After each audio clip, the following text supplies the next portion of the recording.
Негізгі бүгінгі күннің тақырыбы, құрметті жамағат, өте маңызды тақырыптардың бірі еді. Мазхабы турасында, ғалымдардың артына еру, ғалымдардың жолымен жүру. Соңғы кезде сәләфизм деген ағым пайда болғалы, мазхабты ұстанбаушылар көбейді.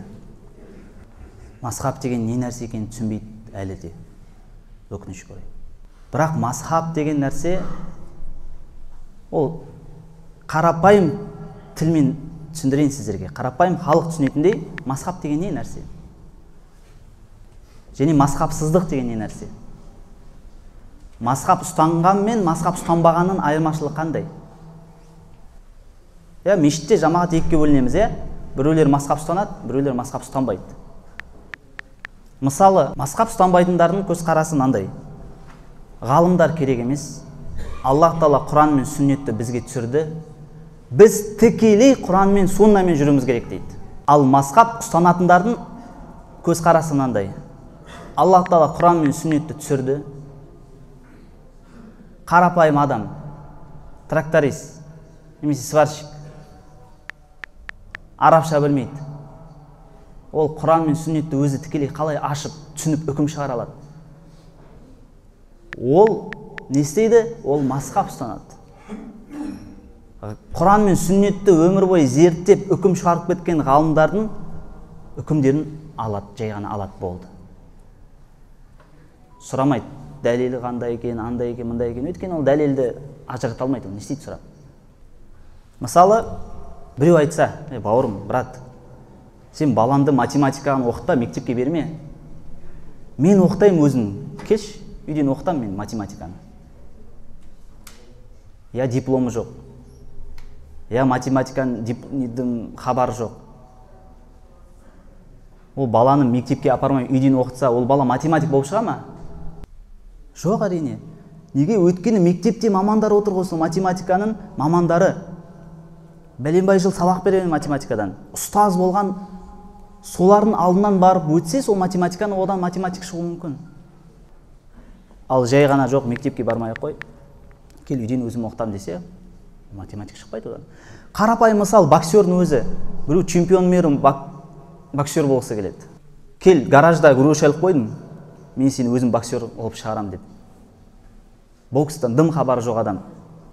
Сіз барасыз ба оған? Боксер болғысы келген адам сол гаражға бара ма?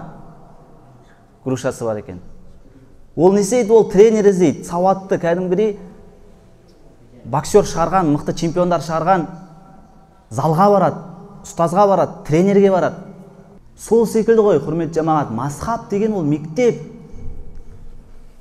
Құран мен сүннетті сіздер өздеріңіз түсінбейсіздер ешқашан. Сол мына сәләфизм ағымы соңғы кездегі шығарған бидағаты. Бидағат деген ол жаңадан ойлап шығарған нәрсе. Осы нәрсе мазхабсыздық. Мазхабсыздық. Бізге ғалымдар керек емес, Құран мен суннаны өзіміз пайғамбарға, тікелей пайғамбарға ерем дейді. Шайтан қалай азғырады, адамды адастырады, қараңыздар. Құран мен сүннет бар, сахабалар бар, ғалымдар бар. Құрания деген ағым бар, тек Құранмен жүретіндер, адасқан ағым. Оларды шайтан қалай азғырып қойған? Сүннет керек емес дейді, хадис керек емес, бізге Құран жеткілікті дейді. Пайғамбарымыз салсан почтальон секілді дейді. Почтальон балатта посылкасын береді кетіп қалады ғой. Сол секілді пайғамбар келді де, өздерін түсініп алыңдар деп Құранды тастады, кетті дейді. Хадис керек емес дейді, сүннет керек емес дейді. Ол ахлу сүнна уәл жамаатқа жата ма? Сахабалар мен табиғиндердің жолы деп айтамыз ба сол жолды? Жоқ. Екінші топ Құранды ұстанады, пайғамбардың хадисін ұстанады, бірақ бізге сахабалар керек емес дейді. Сахабалар керек емес дейді бізге. Сахабалар кейбірлері адасқан дейді. Құранды ұстанамыз, хадис ұстанамыз, бірақ сахабаларды айтпашы бізге дейді. Кім олар дейді? Тіпті сахабаларға қарғыс айтады. Кімдер олар? Қандай топ бұл? Шииттер. Тек қана сахабалардан Али радиаллаху анху, солардың ұрпақтары Ахлюл бейт радиаллаху анхум соларды ғана мойындайды. Қалған Абу Бакр, Омар радиаллаху анхуды мойындамайды. Олардың өзінің мазхабы бар, өзінің мектебі бар. Тек қана Али радиаллаху анхудың, осының 12 имамның сөзі жүреді бізде дейді, болды. Қалғасын алмайды. Абу Ханифа айтты, Шафи айтты, имам Малик айтты, оларға жүрмейді. Салафиттер болса, вахабизм ұстанатындар, салафизм ағымы. Бұлар айтады, Құранмен жүреміз, дұрыс, сүннет те дұрыс, сахабалар да дұрыс, бірақ ғалымдар керек емес дейді. Ғалымдарға еру дұрыс емес дейді. Тақлид деген нәрсе, ол деген тіпті біреулер ширк дейді. Сен бір ғалымға соқыр еріп жүрсің ба? Ол ширк дейді тіпті. Яғни олар ғалымдардан бас тартады. Сондықтан құрметті жамағат, қарапайым мысал, осылардың істеп жатқан әрекеттері, мазхаб ұстанбаулары, ғалым артына ермеулері, тақлидті мойындамаулары, бұл тікелей Құранға қарсы нәрсе. Олар ойлап жатыр, біз Құранмен жүріп жатырмыз деп. Керісінше Құранға қарсы шығып жатыр олар. Қалайша? Өткенде Құранда Алла Субхана тағала өзі айтып жатыр, Ниса сүресінің 59 аятында. Атиғуллаха ва расуля ва улул амри минкум дейді. Аллаға бағыныңдар, оның елшісіне бағыныңдар, және араларынан шыққан әмір иелеріне бағыныңдар дейді. Ибн Аббас, тағы да басқа сол секілді сахабалар әмір иелерін кім деп айтты? Тәпсірді қараңдар, Құранның тәпсірін қараңдар. Фуқаха дейді, фуқаха. Дінді түсінген ғалымдар дейді, уляма дейді. Алла Субхана тағала өзі Құранда айтып жатыр, ғалымға бағыңдар дейді. Пайғамбар Аллаға, пайғамбарға, ғалымдарға. Өйткені ғалымдар жақсырақ біледі ғой, Құран мен сүннетті. Жоқ болар, жоқ, біз ғалымдар қателесу мүмкін. Біз тек қана пайғамбарға ереміз дейді де, өздері тек қана бір-екі шейхтің айтқаннан шыға алмайды. Құрметті жамағат, Құранға еру үшін ол түсіну керек. Құранның аяттары бар, вадих аяттары, ғойр вадих аяттары бар, иштихади аяттары бар, иштихад жасалатын аяттар бар. Оны қалай түсінесіз, ғалымдарсыз? Мысалы, وَالَّذِينَ يَتَوَفَّوْنَ مِنْكُمْ وَيَذَرُونَ أَزْوَاجًا يَتَرَبَّصْنَ بِأَنفُسِهِنَّ 4 أَشْهُرٍ وَعَشْرًا дейді. Бақара сүресінде. Күйеуі қайтыс болған әйел адам 4 ай 10 күн күтеді дейді, иддатын. 4 ай 10 күн күтеді де, оған содан кейін басқа біреуге тұрмысқа шығуға болады.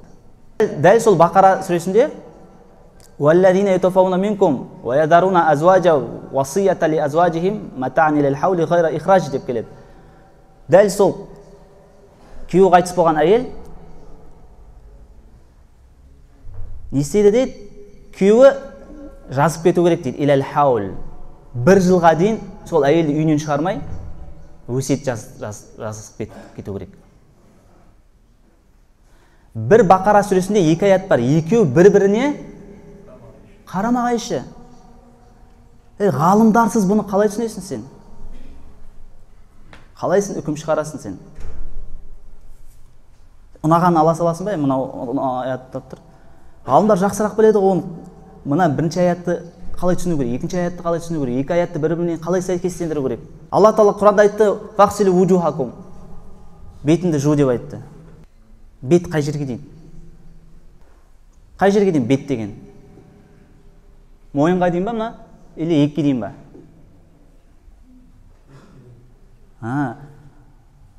Сол ғалымдар ғой бетті зерттейді, бет қай жерге дейін? Бәрін. Мына жерден бастап, мына жерден аяқталады бет. Шаш. Біреудің шашы мысалы таз болса, таз мына жерге дейін шашы өссе, мына жері жылтыр болса, мына жерінде жуу керек па? Құранда айтты ма соны? Жоқ, ғалымдар ғой зерттейді, оны қарайды. Алла Тағала Құранда айтты, қолдарыңды жуыңдар деп. Ал ода 2 қол шығып кетсе, бар ғой сондай адамдар, 2 қол бірдей. Мына жағында иығынан 1 қол шығып кетті, былай. Ол шыққан артық қолды несі жуа ма, жумай ма? Жуа ма, жумай ма? Құранда айтылған ба ол туралы? Міне көрдіңіздер ме? Осындай мәселелерді, иштихади мәселелерді ғалымдар қарастырады. Сондықтан, құрметті бауырлар, олар тек қана сөзбен айтады. Біз сәләф солихиндарға еріп жүрміз. Ахмад бен Хамбалға еріп жүрміз. Тағы да не дейді? Ибн Таймия рахимахуллахқа еріп жүрміз. Ақиқатында түкке оларға қатысы жоқ. Міне 4 мазхаб, бүткіл ғалымдар мойындаған мазхаб, осы 4-ақ мазхаб, 4 жол болған исламда болды. 4 мазхаб болған. Сол жігіттерге мына сөзді жеткізіңіздер. Имам Ахмад бен Хамбалдың сөзін. Яғни мазхаб ұстанбай, мен деген анау мынау деп жүрген. Ахмад бен Хамбал рахимахулла не дейді? Табақатул Ханабила 31-ші бетінде. Мен зама алла яра тақлида ва ла юқаллиду динаху ахадан фа хуа қаулу фасихин индаллах ва расули. Кімде-кім тақлидті мойындамаса дейді, яғни бір ғалымға еруді, және дінде ешкімге ермеймін десе, фа хуа қаулу фасих дейді. Ол пасық адамның сөзі дейді. Алланың алдында да, пайғамбардың алдында да ол пасық болады дейді. Пасық деген күнәһар болады. Ол сол сөзі арқылы нені қалайды дейді? Ибталул асар, таптилул илми ва сунна дейді. Ол сол сөзі арқылы пайғамбардан келген жолды бұзғысы келеді дейді. Ілімді жойғысы келеді дейді. Сүннетті құртқысы келеді дейді. Өзі бір оймен жекеленгісі келеді дейді. Және түрлі әңгіме айтып, бидғат, талас-тартысқа, талас-тас тудырғысы келеді дейді. Бұны кім айтып жатыр? Имам Ахмад бен Хамбал рахималла айтып жатыр. Имам Науавидің да сөзін келтіріп жіберейік. Имам Науави не дейді? Рахимахулла. Лау жаза иттибау ай мазхабин шаа ла афта иля ай يلتقط رخص المذاهب متبعا هواه فعلى هذا يلزمه أن يجتهد في اختيار مذهب يقلده على التعين. Сахих Муслимде имам Науави шархында айтады: егер біз қалаған мазхабын еруді рұқсат ететін болсақ дейді, қалаған мазхабына ере бер деп сондай пәтуа шығаратын болса дейді, ол не нәрсеге алып келеді дейді? Ол адам рұқсат болған нәрсе, жеңіл нәрсенің астымен жүретін болады дейді. Сондықтан дейді, оған тек қана тайюн, бір мазхабты ұстану керек дейді. Болды. Бір мазхабты ұстану керек дейді. Бұны кім айтып жатыр? Имам Науави рахимахулла айтып жатыр. Хадисті, Құранды зерттеймін деп үйленбей кеткен ғалым айтып жатыр. Неге үйленбейсің деген кезде ойлайтын уақыт болмады дейді үйленуді. Алдында біреумен сондай мазхаб ұстанбайтын мен жолығып, неге мазхаб ұстанбайсың десем, мен хадиске жүруім керек қой. Пайғамбар салам айтты ғой хадис дейді. Болды ғой дейді. Мазхаб анау мынау не керек дейді. Ибн Хаджар ал-Асқаланиді білесің бе деп сұрақ қойдым. Ибн Хаджар ал-Асқаланиді білесің бе? Қандай ғалым ол? Оның авторитетін айтшы. Ол қандай пәнде мықты ғалым болған? Хадис пәнінде. Амирул муъминин фил хадис болған. Хадистің патшасы деген атқа ие болған. 8-ші ғасырлардағы ғалым. Хадистің патшасы бола тұра, ол Шафиғи мазхабын ұстанған, бір мазхабты ұстанған. Қазір мына даргейін шешен бауырларын ұстанып жүрген мазхабты ұстанған. Хадисті білсе де ол сендер секілді бітіп жүрмеген, мынан мазхабтан мынаны алам, ананы алам, мынаны алам. Қайсы дұрыс соны ұстайым, қайсы сахиғырақ соны ұстайым. Ұнаған нәрсесін олай істемеген.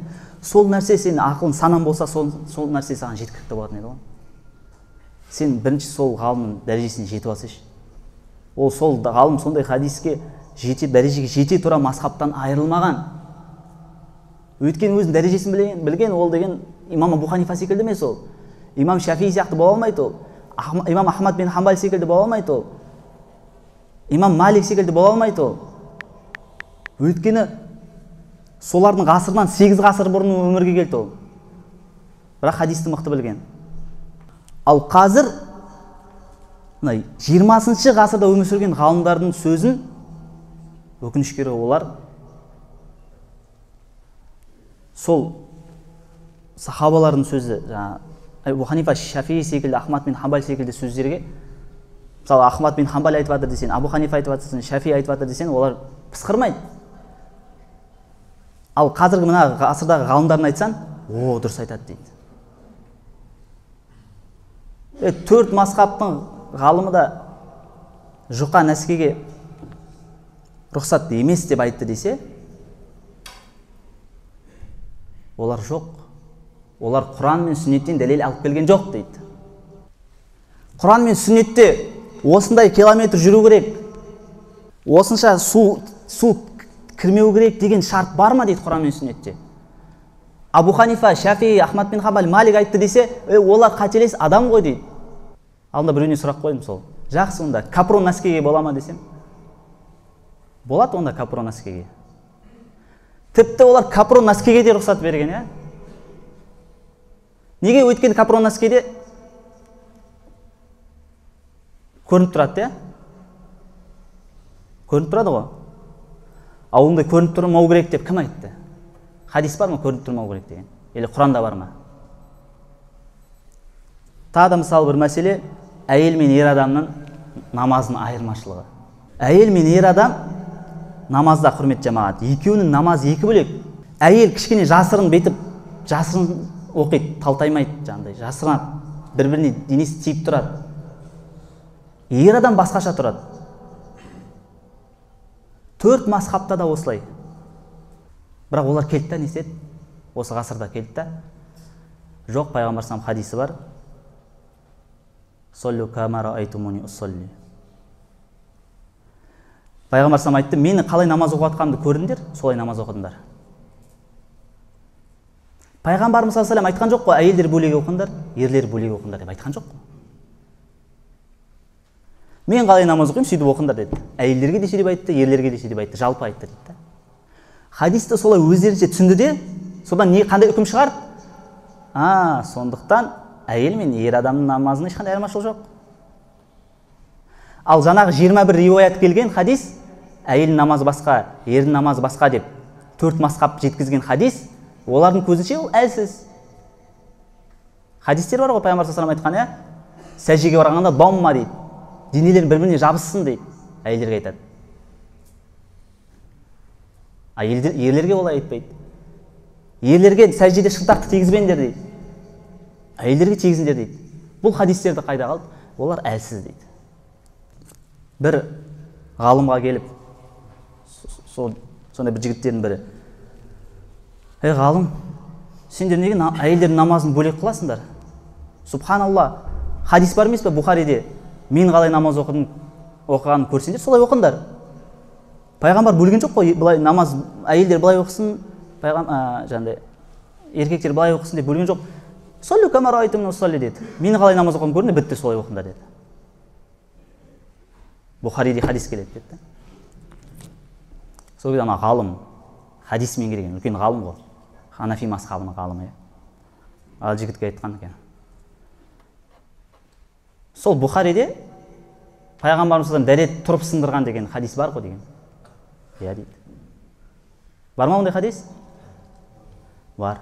Пайғамбарымыздан бөлген жоқ па, әйелдер отырсын, ерлер тұрсын деп. Олай бөлген жоқ қой. Сен әйелдерге айта алмайсың, барып тұрып дәрет сындырыңдар деп. Ешқандай айырмашылық жоқ деп. Ондай келген жоқ та, әйелдер былай дәрет сындырсын, ерлер былай дәрет сындырсын деген.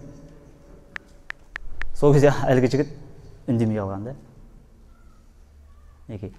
Сондықтан айта беретін болсақ, құрметті жамағат, бұл мазхабсыздықтың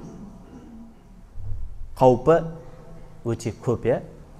Имам Каусари рахимахулла айтады, мазхабсыздық ол дінсіздікке апаратын жол дейді. Дінсіздікке апаратын жол дейді. Мен мына кейбір бауырлардан қорқам да, намазына немқұрайлы қарайды да. Ешқандай бір сенімсіз риуаят жоқ, дым жоқ. Жұп-жұқа нәрсеге тарта салады, шейх айтты ғой деп. Ертең шейх айтты ғой деп басқа нәрсені де істейді да бұлар. Оған айтып атымыз, дәлел келтіріп атымыз. Жоқ, шейх айтты болды. Кішкене адамда сана болу керек қой, құрметті бауырлар. Мен ешкімді бір-біріне жек көрушіге шақырып атқан жоқпын. Мен сауаттылыққа шақырып жатырмын. Неге бізге осы имам Азам Абу Ханифа рахимаулланың жолын ұстанбасқа?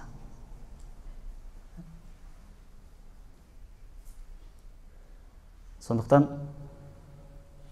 құрметті бауырлар, кішкене ізденіңдер, салыстырыңдар. Соқыр бір еріп жүре бермеңдер да, өздерін. Біздікі дұрыс болды. Келіңдер, қанша рет мен сіздерді шаршадым да. Бізден несін қорқасыздар? Кітап бар ғой. Міне біздің дәлелді барып көрсет ұстаздарына. Олар ұстаздарына да көрсетуге ұялады, қорқады да. Өтірік болып шықса, ұят болып қалады деп, позор болып қалады деп, намыстанады. Сондықтан, құрметті бауырлар, біз әхлі сүнна үлкен ғалымдардың жолын ұстанайық. Кез келген бір келді, оқып келді, шала оқып келді, бір нәрсе айтты, бітті, соның артынан еріп кетіп жатыр да қазір көбісі. Алла сақтасын. Сондықтан Алла субхана тағала баршамызға бірлік нәсіп етсін. Иншалла өз мазхабымызды, дінімізді білім мен сауаттылықпен ұстанайық. Ва ахиру дауана алхамдулиллахи раббил алемин.